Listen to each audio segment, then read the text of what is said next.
Olá, queridos estudantes. Olha aqui a gente de novo falando um pouco ainda, da Roma, agora parte 2, Vamos dar continuidade falando um pouco sobre a República, que nós começamos a falar lá na nossa aula da parte 1. E aí agora a gente vai falar sobre, a parte 2. E aí eu trouxe para vocês alguns do nosso roteiro de aula. E aí vamos começar com uma breve revisão, com os nossos mapinhas mentais, e vamos falar das conquistas dos plebeus, durante a República. Nós falamos na aula passada algumas das conquistas dos plebeus, mas agora a gente vai especificar essas conquistas. Vamos falar da expansão romana, das guerras púnicas e da crise da República, E também para complementar como foi a forma de governo, durante a República, que se deu a partir do triunvirato, o primeiro e segundo triunvirato, as três formas que eles decidiram lá de governar, que tinha cada um representante de uma camada social. Nós vamos falar, disso na parte do triunvirato. E aí eu trouxe para vocês uma breve revisão, do que nós falamos, que a Roma Antiga ficava localizada na Península Itálica. Falamos também das duas origens, da origem lendária e da origem histórica. Falamos um pouco sobre a estrutura social, Nós vamos falar um pouco que essa estrutura social vai mudar um pouco, aqui na República, e mais à frente, na próxima aula, também na monarquia. Também começamos a falar sobre a crise, da monarquia, e iniciamos a chamada república, Eu trouxe para vocês o significado de república, Coisa pública.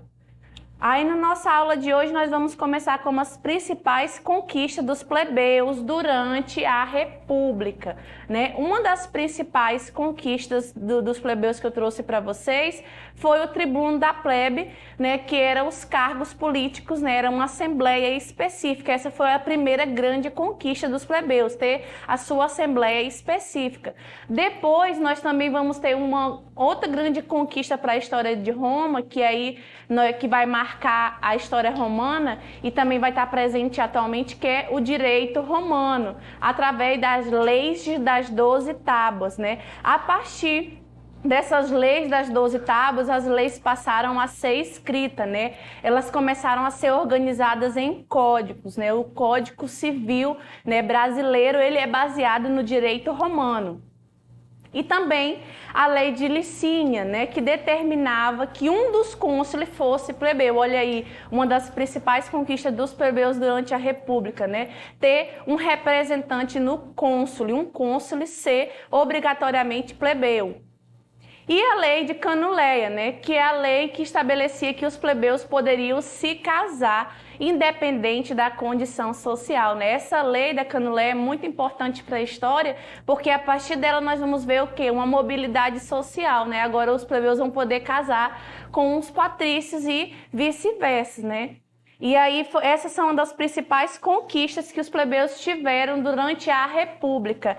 A República, queridos, ela durou cerca de 500 anos, Ela foi um período muito importante para a história romana.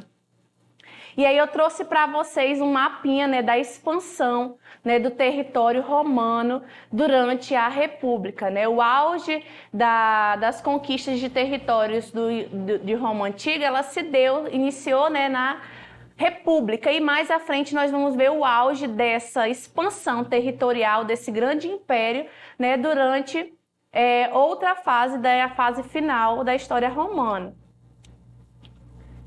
As guerras púnicas, Tenho certeza que vocês gostam dessa parte da história, das guerras, E as guerras púnicas, elas aconteceram, em 264 a.C. a 146 a.C. Por que tem esse nome, guerras púnicas? Porque as guerras púnicas, elas foram travadas entre os cartaginenses, E os romanos tentaram conquistar a região de Cartago. Observem aí no mapa que a região de Cartago, que está em verde, é a região responsável, né, que cobria a maior parte do mar Mediterrâneo. Lembra que eu falei para vocês que novamente nós íamos falar do mar Mediterrâneo, a importância do mar Mediterrâneo para a economia romana, né? É que através do mar eles desenvolviam o quê? O comércio. O mar era a principal forma de transporte naquela época. E aí o mar Mediterrâneo, né, grande parte do mar Mediterrâneo passava por Cartago. E aí, a partir disso, os romanos e Cartago vão travar, né, alguns conflitos. E aí os romanos irão ganhar, né, vão atingir, né, vão massacrar Cartago integralmente, esses povos aí. Cartago, pessoal, era antiga, aquela civilização antiga que vocês já estudaram, que eram os fenícios, né? Os fenícios, além de desenvolverem o comércio marítimo, né, eles tinham grandes especiarias. Então, Cartago era um atrativo muito importante para os romanos. Era um território muito importante economicamente para os romanos. Por isso que eles travaram as guerras púnicas, né, para conquistar esse território. E essa república ela vai entrar em crise, né? A concentração de riquezas e terras vai causar algumas tensões sociais, alguns conflitos. E também vai, olha como eu falei que a estrutura social iria se alterar aqui durante a república, né? Vai surgir uma nova classe social aqui durante a república, que é os nobilitas, que são os plebeus que enriqueceram, né, que conseguiram, né, ascender socialmente. E aí eles formam uma nova classe social, que são chamados de nobilitas. E esse crescimento populacional e urbano, né, em Roma também vai ser um dos responsáveis pela crise. E aí vai ter duas figuras importantes que durante esse período da crise eles vão se destacar e vão acentuar nessa crise, né, na República, que são os irmãos Graco, né, Tibério Graco e Caio Graco. Esses dois irmãos, esses dois cônsules, eles vão propor, né, uma reforma agrária, né, uma redistribuição do arge público ou terras públicas. Então, em meio a esse crescimento exacerbado urbano, né, esses irmãos eles vão propor, né, uma redistribuição de terra. Os patrícios não vão gostar nada disso, né? E os dois vão ser mortos e suas leis engavetadas, né? Eles vão fazer de tudo para que essas leis não se apliquem, essa lei de reforma agrária. Então, a primeira lei de reforma agrária que nós conhecemos na história, ela se dá, né, a partir de Tibério e Graco. Né? Eles vão propor, esses dois irmãos, uma reforma agrária, uma redistribuição. O crescimento do sistema escravista. Né? Lembra que eu falei para vocês lá na estrutura social que os escravos eles iam compor grande parte da sociedade romana? Quando as guerras vão se acentuar, a conquista de outros territórios vão se acentuar, né? O crescimento do sistema escravista também vai aumentar. E esses escravos capturados em guerra ou então cativos por dívidas, né, eles vão ser responsáveis pelo trabalho nas cidades. Mas essa grande quantidade de escravos, ela também vai oferecer risco, né, à economia romana. Rebelião de Espartaco. Espartaco é um grande gladiador, né? Nós vamos falar sobre os gladiadores, né? Esses guerreiros, né? Que eram capturados, né? E que tinham a função de atrair o público, interter o público, né? Lá na política do pão e circo, né? Espartaco vai ser um escravo que ele vai liderar rebeliões, né, várias rebeliões, vários conflitos, e também vai ser um dos responsáveis, né, pela crise da República Romana. Né? Então, estão vários fatores. Diante dessa crise, né, vai se propor, né, pelos senadores, né, uma nova forma de governo, né, que é o triunvirato. Né, o primeiro triunvirato, né, os três governantes, os três governadores agora, que vão ser escolhidos pelo Senado, ele se dá em 60 a.C. a 53 a.C. Para controlar todas essas crises, para organizar toda essa bagunça que está sendo causada na República, o Senado vai decidir eleger 3 representantes. O primeiro dele é Júlio César, destaquei ele aí porque nós vamos falar mais detalhadamente do Júlio César, Pompeu e Craco. né? Eles vão ser os 3 primeiros governadores, né, nesse período dessa crise romana, né, desse governo aí de 3. Então, esses 3 vão governar. Júlio César vai se destacar, né? Ele vai comprar uma briga com Pompeu e Craco, e aí ele vai mandar matar os 2 amiguinhos dele e vai governar sozinho, né? Vai dar um golpe de Estado nos 2 governadores. E aí Júlio César derruba o primeiro triunvirato com apoio popular, mas sem o apoio do Senado, estabelecendo assim uma ditadura, né? Ele traça todo esse plano, né, de matar os 2 outros governadores, mas com apoio do povo, porque ele era muito carismático, né? Ele vai utilizar-se da política do pão e circo, né, para agradar a população, para entreter a população, né? E aí ele vai contar com apoio popular e instala uma ditadura, né? E aí ele, como estratégia, ele tem principal o quê? A política do pão e circo, né? O que era essa política do pão e circo? Para esquecer, né, todos os problemas sociais, né, todos os problemas de saneamento, de serviço público, da economia, né, da República Romana.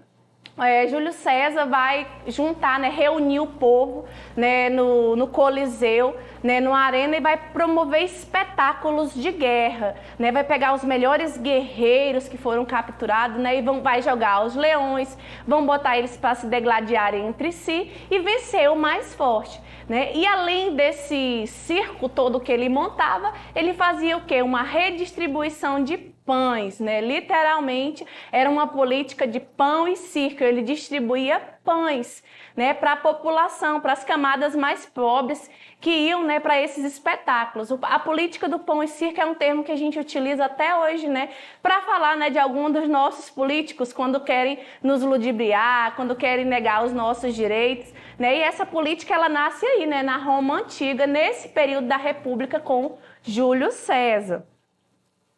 E aí a política do pão e circo se consolida, mas a ditadura do Júlio César não vai muito para frente, né? O Senado vai reagir, né? E vai colocar novamente um segundo triunvirato, né? Em 44 a.C. a 27 a.C., né? E no segundo triunvirato, que é a reação do Senado, nós vamos ter, né, mais 3 figuras importantes: Otávio, Marco Antônio e Lépide. Mas, novamente, uma tentativa de golpe de Estado, né? Otávio, né, vai assumir todos os títulos importantes de Roma e o Senado vai ser corrompido por Otávio, que detinha, né, o maior apoio militar. E aí o Otávio assume o poder absoluto de Roma, né? Dá início, assim, à terceira e última fase da história de Roma, que é o Império, que nós vamos tratar mais detalhadamente na próxima aula, né? Falar desse golpe de Estado que o Otávio ele deu, né, no Senado. Ele tirou eles de circulação e assumiu o poder absoluto através do Império, né? E aí dá início, né, o Império de Augusto. E aí vamos exercitar um pouco, né? Vamos pegar o nosso livro do A Prova Enem do primeiro ano, na página 27, e falar sobre a questão número 4. Observe a imagem, leia o trecho e assinale a alternativa correta, né? Prestem atenção nessa imagem, olhe os detalhes, né? Sempre eu falo para vocês, prestem atenção nos detalhezinhos. Então vamos ler o texto e observar a imagem ao mesmo tempo, porque os dois têm que conversar. Os combates antigos eram misericordiosos, mas agora ocorrem verdadeiros assassinatos. Não há como combater sem morte. Pela manhã, homens são opostos aos leões e a ursos.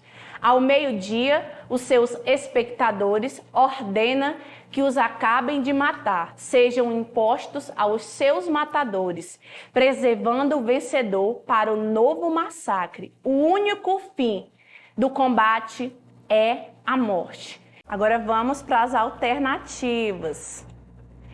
Letra A. Divergentes, pois o texto evidencia um espetáculo violento, típico da política do pão e circo, enquanto a imagem representa uma luta esportiva sem violência.